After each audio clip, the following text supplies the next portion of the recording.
श्री कृष्णं वंदे जगद्गुरु। इदम श्री सद्गुरुवे नमः। वाङ्मय नंबर 8, ईश्वर कौन है, कहाँ है, कैसा है। ऑडियो नंबर 12, अध्याय 2। पिछले अध्याय में हमने आस्तिकता के सच्चे स्वरूप को जाना। आस्तिकता से कैसे संकटों को मिटाया जा सकता है, उसके तत्व ज्ञान और व्यवहारिक स्वरूप को भी समझा। आस्तिकता का क्या प्रतिफल है। आस्तिकता सुख शांति की जननी है और जीवन व्यवसाय में ईश्वर की क्या साझेदारी है और ईश्वर का त्रिविध स्वरूप क्या है, आत्मा और परमात्मा का संबंध। इन सब बातों को हमने जाना। तो आइए आगे इसी क्रम में हम अध्याय 2 की ओर चलते हैं। आस्तिकता की उपयोगिता और आवश्यकता। आत्मा और परमात्मा का संबंध। जीव क्या है? चेतना के विशाल सागर की एक छोटी सी बूंद अथवा लहर। इस शरीर में थोड़ा आकाश भरा होता है, उसका विस्तार सीमित है, उसे नापा और जाना जा सकता है, पर वह अलग दिखते हुए भी ब्रह्मांड व्यापी आकाश का ही एक घटक है। उसका अपना अलग से कोई अस्तित्व नहीं। जब तक वह काय कलेवर में गिरा है तभी तक सीमित है।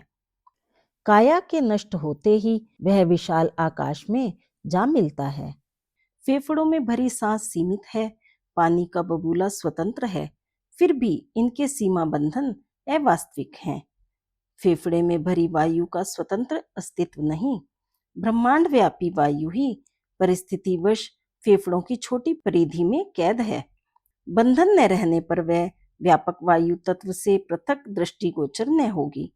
पानी का बबूला हलचलें तो स्वतंत्र करता दिखता है, पर हवा और पानी का छोटा सा संयोग जिस क्षण भी जीना पड़ता है, पानी पानी में तथा हवा हवा में जा मिलती है, बबूले का स्वतंत्र अस्तित्व समाप्त हो जाता है। जीव अर्थात व्यापक ईश्वरीय सत्ता का परिस्थितिवश स्वतंत्र दिखाई पड़ने वाला एक छोटा और अस्थायी घटक। चेतना का एक असीम समुद्र स्वतंत्र लहलहा रहा है। हम सब उसी में जन्मे, मरने और जीवित रहने वाले जीव जंतु हैं। यह उपमा अधूरी लगती हो तो सागर और उसकी लहरों का उदाहरण ठीक समझा जा सकता है। हर लहर पर एक स्वतंत्र सूर्य चमकता देखा जा सकता है, पर उतने सूर्य हैं ही नहीं। यह दृश्य की विचित्रता है। वस्तुतः एक ही सूर्य के पृथक प्रतिबिंब भर चमकते हैं। जीव और ईश्वर के संबंध की यथार्थता को समझ लेने पर कई बातें उभर कर आती हैं। एक तो यह कि अंश में अंशी के समस्त गुण होने चाहिए। दूसरी यह कि पृथकता के पर्दे में पीछे से झांकती हुई एकता का दर्शन किया जाना चाहिए।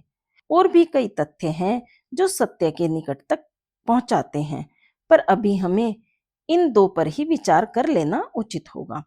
आग की छोटी चिंगारी में वे सभी विशेषताएं विद्यमान हैं जो विशालकाय भट्टी की आग में पाई जाती हैं। चिंगारी में गर्मी भी है और रोशनी भी। यदि अवसर मिले तो उपयुक्त ईंधन पाकर उसकी लघुता सुविस्तृत हो सकती है। आकार की लघुता विशालता तो यथार्थ है, पर संभावना, तात्विकता एवं एकता में कोई अंतर नहीं। जीवात्मा उन्हीं विशेषताओं और संभावनाओं से भरा पूरा है जो परमात्मा में विद्यमान है। इतना होते हुए भी चिंगारी अपने छोटेपन के कारण दुर्बल और अशक्त दिखाई पड़ती है। कई बार तो वह दुर्गंध युक्त ईंधन के साथ रहने पर भी हे और घृणित भी प्रतीत होती है। चंदन की लकड़ी में और मल के ढेर में जलने वाली अग्नियों में से एक आनंददायक होती है और सुगंध कहलाती है, दूसरी कष्टकारक दुर्गंध के रूप में तिरस्कृत होती है। यद्यपि मूलतः एक ही अग्नि तत्व इन दोनों स्थानों में काम कर रहा होता है। आत्मा की महिमा और गरिमा को समझा जा सके तो उसे उसके स्तर के अनुरूप स्थिति में रखने की इच्छा होगी। इसके लिए जागी अभिलाषा और विकसित हुई स्थिति आत्म गौरव कहलाती है। गौरवान्वित को संतोष मिलता है और आनंद भी। तिरस्कृत को हीनता अनुभव होती है और लज्जित एवं दुखी रहना पड़ता है। आत्मबोध जब तक न हो तब तक भेड़ों के झुंड में पले सिंह शावक की तरह हे स्थिति में नर पशु की तरह रहना पड़ता है।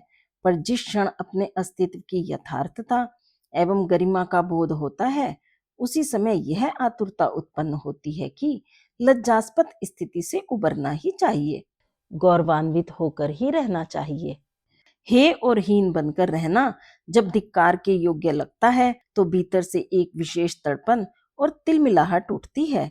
तत्वदर्शियों ने इसी स्थिति को ईश्वर भक्ति कहा है। हे स्तर अर्थात भवबंधन, उत्कृष्ट स्वाभाविकता अर्थात ईश्वर मिलन। ब्रह्म विद्या में आत्मबोध को प्रथम स्थान दिया गया है और अपने आपे की वास्तविकता समझाने के लिए कई सूत्र संकेत दिए गए हैं। अयमात्मा ब्रह्म, प्रज्ञानम ब्रह्म, शिवोहम, सच्चिदानंदोहम, सोहम, तत्वमसि आदि सूत्रों में ईश्वर और आत्मा की एकता का प्रतिपादन है। अंश और अंशी की स्थिति का उद्बोधन है। जीव चेतना को ब्रह्म चेतना का छोटा संस्करण माना गया है और कहा गया है कि उसमें सच्चित आनंद की, सत्यम शिवम सुंदरम की समस्त विशेषताएं विद्यमान हैं। संकट प्रसुप्त स्थिति का है। सोया हुआ मनुष्य अर्धमृतक स्थिति में पड़ा रहता है। उस स्थिति में उसे गंदगी, दुर्गंध, अपमान, दुर्गति का बोध नहीं होता। कुछ भी भला बुरा होता रहे, गहरी नींद में कुछ सूझता ही नहीं। ठीक इसी प्रकार आत्मबोध से रहित स्थिति में जीव की असीम दुर्गति होती रहती है। खुमारी यह विदित ही नहीं होने देती कि उसकी कैसी दुर्गति हो रही है। इस खुमारी के कारण उत्पन्न हुई अर्धमूर्छित स्थिति को माया कहते हैं। माया को ही जीव की दैन्य दुर्गति का कारण बताया गया है। मायाग्रस्त स्थिति में जीव अपने को आत्मा का न मानकर शरीर अनुभव करने लगता है और उसी के लाभ हानि को अपना मानने लगता है। उसकी इच्छा, आकांक्षा, अभिरुचि उन्हीं बातों में सीमाबद्ध हो जाती है जो शरीर और मन को प्रिय हैं। अपने स्वरूप को भूली हुई आत्मा अपने लक्ष्य एवं हित को भी भूल जाती है और मात्र उतना ही सोचती है जितना शरीर को रुचिकर लगे। यह विचित्र स्थिति है कि कोई अपने वाहन, उपकरण, वस्त्र, घर आदि को सुसज्जित रखने के लिए तो समय, बुद्धि और धन को खर्च करता रहे, किंतु अपनी भूख प्यास का, आरोग्य, आजीविका का कुछ भी विचार न करे। शरीर और मन जीवन के दो पहिए हैं। इन्हें दो घोड़े, दो सेवक भी कहा जा सकता है। इनके सहारे जीवन यात्रा सुविधापूर्वक संपन्न हो सके, इसीलिए परमपिता ने अपने राजकुमार के लिए इन बहुमूल्य साधनों की व्यवस्था की है। इन्हें संभाल कर रखा जाना चाहिए और सदुपयोग किया जाना चाहिए। यही बुद्धिमत्तापूर्ण है। किंतु जब जीव अपना लक्ष्य भूलकर मात्र इन दो वाहनों की साज सज्जा में लगे रहने के अतिरिक्त और कुछ सोचता ही नहीं, इस स्थिति को माया मूढ़ता कहते हैं। जीव की उत्कृष्ट और असीम संभावनाओं से भरी पूरी स्थिति को दीन दयनीय स्थिति से घिरा देखा जाए तो यह उसकी स्वाभाविक स्थिति नहीं मानी जानी चाहिए, वरन माया मूढ़ता का अभिशाप समझा जाना चाहिए। बंधनों की जकड़न शरीर और मन के लिए कितनी कष्टकारक होती है, इसे कोई भी भुक्तभोगी समझ सकता है। किसी के हाथ पैर कसकर, मुंह से पट्टी बांधकर अंधेरी कोठरी में डाल दिया जाए तो उसे कितनी शारीरिक पीड़ा और मानसिक व्यथा होगी, इसकी सहज ही कल्पना की जा सकती है। किसी के हाथ पैर कसकर, मुंह पर पट्टी बांधकर अंधेरी कोठरी में डाल दिया जाए तो उसे कितनी शारीरिक पीड़ा और मानसिक व्यथा होगी, इसकी सहज ही कल्पना की जा सकती है। ईश्वर के अंश जीव की दुर्गति का कारण यही माया बंधन है। इसी को काटने के लिए जो प्रबल पुरुषार्थ किया जाता है उसे साधना एवं उपासना कहते हैं। ईश्वर भक्ति का अत्यधिक महात्म्य बताया गया है। उसके असंख्य भौतिक एवं आत्मिक लाभ गिनाए गए हैं। यह प्रतिपादन सर्वथा सही है। भक्ति का प्रयोजन अपना मूल स्वरूप समझना और मायाजन्य दुर्गति से छुटकारा प्राप्त करना है। आत्मबोध को इसी परिवर्तन का केंद्र बिंदु माना गया है। इसे आत्म साक्षात्कार अथवा ईश्वर दर्शन भी कहते हैं। बंधन मुक्ति, जीवन मुक्ति, नव जागृति, प्रकाश प्राप्ति आदि शब्दों में इसी स्थिति की चर्चा की गई है। इस उपलब्धि को परम पुरुषार्थ की परम सफलता कहा गया है। इस स्थिति में पहुंचे हुए व्यक्ति को जो दिव्य संतुष्टि एवं प्रसन्नता होती है, उसे ब्रह्मानंद, परमानंद आदि के नाम से जाना जाता है। इसी को जीवन लक्ष्य की पूर्ति कहते हैं। इस लक्ष्य तक पहुंचने के लिए जो प्रयत्न करने पड़ते हैं उन्हें योग और तप के नाम से पुकारते हैं। बिजली घर से संबंधित रहने पर बल्ब जलते और पंखे चलते हैं। कनेक्शन कट जाने पर अच्छे खासे विद्युत उपकरण भी गतिहीन पड़े रहते हैं। ईश्वर और आत्मा के बीच सघन आदान प्रदान की श्रृंखला को सुदृढ़ बनाने के लिए भक्ति भावना की आवश्यकता पड़ती है। चेतना का स्वरूप भावनात्मक है, उसमें संवेदना भरी रहती है। सबसे बड़ी, सबसे प्रखर भावना प्रेम है, इसी को भक्ति कहते हैं। इसी के साथ साथ दया, करुणा, उदारता, सेवा, सहकारिता, पवित्रता जैसी अन्य उदात्त भावनाएं सहचरी बनकर चलती हैं। इन्हें प्रेम रूपी सूर्य की किरणें भी कह सकते हैं। ईश्वर दिव्य संवेदनाओं का केंद्र है। उसके साथ घनिष्ठता के संबंध जोड़ने के लिए भक्ति भावना के विकास का अभ्यास करना पड़ता है। उपासनात्मक अनेक क्रिया प्रतिक्रियाएं इसी आत्म विकास का पथ प्रशस्त करती हैं। ईश्वर की महिमा अपार है, उसकी सामर्थ्य अनंत है, उसका कर्तव्य महान है। जो कुछ महत्वपूर्ण है सभी उसके गर्भ में विद्यमान है। मनुष्य की इच्छा और आवश्यकता को पूरा कर सकने में कहीं अधिक विभूतियां ईश्वरीय सत्ता में विद्यमान हैं, पर अपनी पकड़ और पात्रता स्वल्प होने के कारण जो मिलता है वह स्वल्प होता है। स्वल्प से संतोष नहीं होता। अपनी सत्ता लघु है, इसीलिए उसके उपार्जन भी सीमित रहते हैं। असीम आकांक्षाओं की तृप्ति असीम के समुद्र में ही मिलने से पूरी होती है। गंगा का उद्भव हिमालय से हुआ है, तो भी वह जानती है कि वह स्वयं पाषाण नहीं, जल है। पत्थर के टुकड़े पत्थर के ढेर में जमा होने पर भी गर्व कर सकते हैं, पर जलधारा को तो असीम जल राशि में मिलकर ही पूर्णता का आनंद मिल सकता है। अस्तु गंगा की धारा दौड़ती हुई समुद्र तक पहुंचती है और उसी में विलीन हो जाती है। जीवात्मा को गंगा की तरह भौतिकता के पाषाण पर्वत से असंतोष ही बना रहता है। तृप्तिदायक संतोष उसे असीम के अधिष्ठाता ईश्वर के साथ मिलने पर ही हो सकता है। यही है वह आकांक्षा जिसके अतृप्त रहने पर वह हर दिशा में प्यासा फिरता है और निराशा हाथ लगने पर थकान से चूर और खीज से उद्विग्न बना रहता है। मृग तृष्णा में भटकने वाले हिरण की तरह जीव भी एक छोड़ दूसरा तृप्ति का आधार खोजता है। दूसरे से तीसरे पर और तीसरे से चौथे पर उसकी खोज चलती रहती है। हर प्रयास के बाद नई प्यास की अतृप्ति तब तक चलती रहती है जब तक ईश्वर की प्राप्ति नहीं हो जाती। गंगा को समुद्र में मिलने से ही तो शांति मिल सकी है। आत्मा का परमात्मा से मिलन ही जीवन का परम लक्ष्य और परम लाभ है। इसी को प्राप्त करने के लिए लंबा मार्ग पूरा करना पड़ता है। अमीबा से लेकर बंदर तक और बंदर से मनुष्य तक की लंबी यात्रा इसी प्रयोजन के लिए पूरी करनी पड़ी है कि लघु से महान बनने के लिए जो पुरुषार्थ करना पड़ता है उसके अनुभव लिए जाएं और क्रमशः अधिक बुद्धिमत्ता का परिचय देते हुए अपूर्णता से चलकर पूर्णता तक पहुंचा जाए। इसी क्रीड़ा कल्लोल में जीव को धकेला गया है। प्राय सभी पशु पक्षी अपने बच्चों को सुयोग्य एवं समर्थ बनाने के लिए इसी तरह की शिक्षा पद्धति से काम लेते हैं। संभवतः ईश्वर ने भी जीव को क्रमशः अधिकाधिक सक्षम बनने की लंबी यात्रा पर चल पड़ने के लिए विवश किया है। अन्य योनियों में यह यात्रा धीमी गति से चलती है। बच्चा भी तो ठुमक ठुमक कर चलता है। जवान की सामर्थ्य परीक्षा लंबी दौड़ और ऊंची कूद जैसे उपक्रमों से परखी जाती है।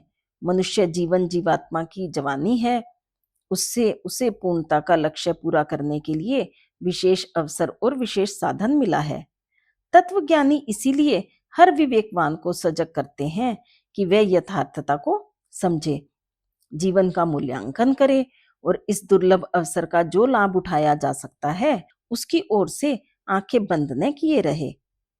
जीवन का स्वरूप, उद्देश्य, लक्ष्य और उपयोग समझने समझाने की पुण्य प्रक्रिया को ब्रह्म विद्या के नाम से जाना जाता है। इसी को चरम ज्ञान कहा गया है। सामान्य व्यक्ति शरीर के इंद्रिय सुख और मन के अहंकार तोष को ही सब कुछ मानते हैं। और उन्हीं के लिए साधन जुटाने में निरंतर लगे रहते हैं। वासना और तृष्णा को पूरा करने में ही उनका मनोयोग, श्रम और समय निरत रहता है। कृमि कीटकों से लेकर पशु पक्षियों तक सभी सामान्य जीव पेट और प्रजनन की प्रेरणा से ही अपनी गतिविधियां चलाते हैं। मनुष्य की स्थिति विशेष है, उसे ऊंची बात सोचनी चाहिए और यथार्थता को खोजना चाहिए। समझदारी इसी में है और इसी को दूरदर्शिता, विवेकशीलता एवं बुद्धिमत्ता कह सकते हैं। न ही ज्ञानेन सदृशम पवित्रमिहं विद्यते। गीता की उक्ति में इस लोक की, इस जीवन की सबसे बड़ी उपलब्धि सद्ज्ञान को ही कहा गया है। जिस पैनी दृष्टि से जीवन का स्वरूप एवं लक्ष्य समझा जा सके और उस दुर्लभ अवसर के सदुपयोग की योजना बन सके, ब्रह्म ज्ञान या आत्मज्ञान उसी को कहते हैं। यह उपलब्ध होने पर जीवनोद्देश्य को पूर्ण कर सकने वाली निश्चित योजना बन जाती है। दृष्टि साफ हो जाती है और मार्ग के संबंध में संदेह नहीं रह जाता।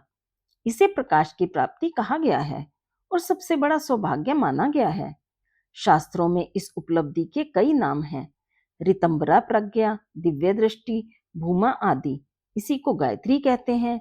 गायत्री महामंत्र में जिस सविता की समीपता का, वरेण्य की उपासना का, भर्ग की आराधना का, देव की अनुभूति का, घी की धारणा का, प्रकाश की प्रेरणा का अनुरोध आग्रह किया गया है, वही एकमात्र ईश्वरीय वरदान है। वह मिल सके तो फिर और कुछ प्राप्त करना शेष नहीं रह जाता। इतना मिल जाने के बाद तो उस थोड़े से साहस का अभ्यास करना पड़ता है, जिसके सहारे पशु प्रवृत्तियों के अभ्यास की आदत छोड़ी जा सके और दिव्य जीवन की रीति नीति का दिनचर्या में समावेश किया जा सके। ईश्वर के अति निकट होते हुए भी हम उसे अनुभव नहीं कर पाते। इस विचित्र व्यामोह का निवारण करने के लिए ही ध्यान प्रक्रिया अपनानी पड़ती है और जो बहुमूल्य रत्न खो गया है उसे गंभीरता पूर्वक तलाश करना पड़ता है। आश्चर्य यह है कि अति समीप तत्व हमारे लिए अति दूर बन गया है। गले में बंधे हुए कंठे की याद नहीं रहती है, उसकी खोज में भारी दौड़ धूप की जा रही है। और तो और उस प्राण प्रिय प्रियतम का हम नाम तक भूल गए हैं और रूप तक विस्मृति के गर्त में चला गया है। कैसी है ये विचित्र स्थिति अपनी। उसे उन्मत्त की, विक्षिप्त की मनोदशा कहा जा सकता है। भुलक्कड़ तो तरह तरह के देखे गए हैं, पर जो अपने को, अपने लक्ष्य को ही भूल बैठे, उसके लिए क्या कहा जाए। ऐसी विचित्रता हमें अपने भीतर ही दिख पड़ेगी। न अपना स्वरूप याद है और न लक्ष्य की स्मृति शेष रही है। इसी विस्मृति को स्मृति में बदलने के लिए नाम जप और इष्ट देव के ध्यान की प्रक्रिया बनाई गई है। ईश्वर को उसके स्वरूप एवं क्रियाकलाप की आदर्श निर्देश को यदि देखना खोजना हो तो वह अपने भीतर ही भली प्रकार दृष्टिगोचर हो सकता है। उसे बाहर देखने का मन हो तो उसका स्वरूप और लीला विलास देखने में भी कुछ कठिनाई नहीं है। अंतर में झांके तो वह परम प्रभु हंसता मुस्कुराता और कुछ कहता रहता दिखाई पड़ेगा। ऊंचा उठने और आगे बढ़ने की अदम्य आकांक्षा हर किसी के भीतर बनी रहती है। आत्मगौरव हर किसी को अभिष्ट है। सत और असत का विवेक सभी में है। श्रेष्ठ आचरणों से आत्मसंतोष और निकृष्ट से आत्मविद्रोह का अनुभव हर कोई करता है।